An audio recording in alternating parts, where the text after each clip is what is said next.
안녕하십니까. 수출입 회계 및 세무실무 5분 특강의 공인회계사 이용주입니다. 반갑습니다.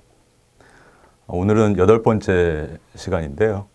유산스 이자의 회계 및 세무 처리 관련 실무 사례에 대해서 알아보는 시간 갖도록 하겠습니다.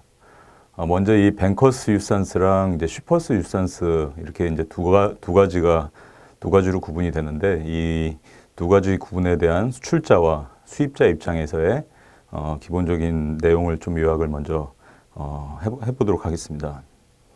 먼저 뱅커스 유산스랑 슈퍼스 유산스의 가장 큰 차이점은, 뱅커스 유산스는 이제 은행에서 신용 공여를 해주는 것이고요. 이 슈퍼스 유산스는 은행이 아닌 수출자 입장에서 이제 신용 공여를 해준다는 것이 이제 가장 큰 차이점이 되겠는데요.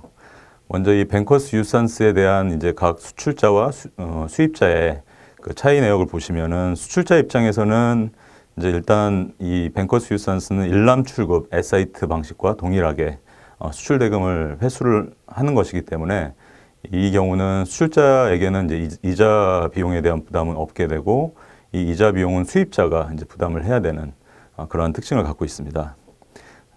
수입자 입장에서는 이제 이 발생하게 되는 이자 비용에 대해서 회계상 이자 비용으로 회계 처리를 하시면 되겠고요. 그다음에 세법상으로는 이 이자 비용은 원래 이제 원가나 자산 처리가 원칙이지만, 회계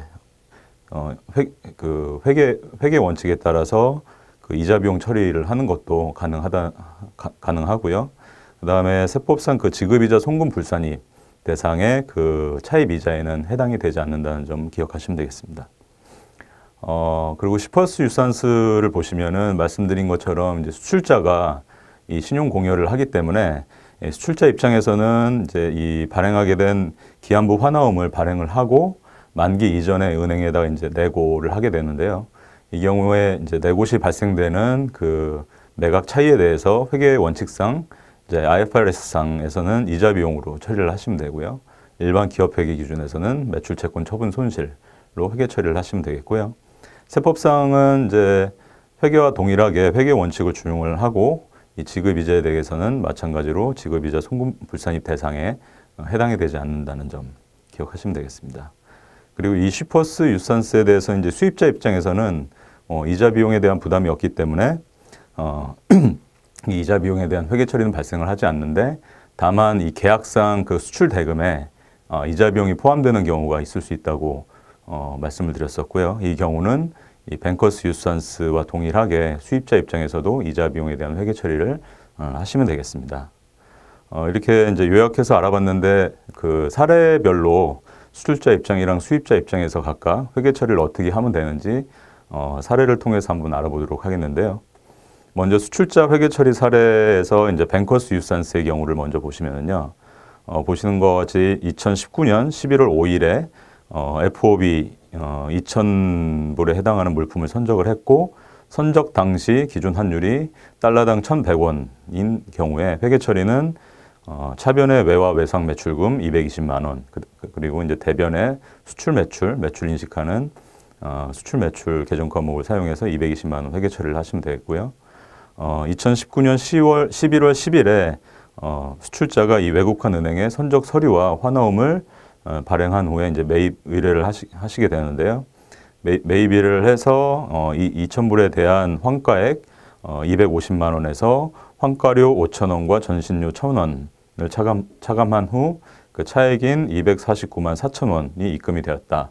이렇게 되면은 이제 회계 처리는 차변의 현금 등가물 249만 4천 원, 그 다음에 환가료와 전신료 6천 원에 대해서는 지급 수수료로 회계 처리를 하시면 되시고, 그 다음에 그 선적 시의 환율 1,100원과 지금 이 시점에 이제 환율 그 차이에 대해서 외환 차익 30만 원을 인식을 하시는 회계 처리를 하시면 되겠습니다.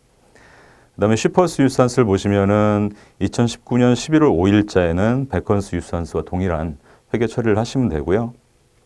이 경우 슈퍼스 유산스의 경우에 이제 수출자가 신용 공여를 하게 되기 때문에 이제 외국환 은행에 그 이후에 이제 선적 서류와 여기서 사례에서 보시는 바와 같이 91불 환어음을 매입 의뢰 하시게 되고, 이 경우에 이제 유산스 이자가 25,000원이 발생을 했다.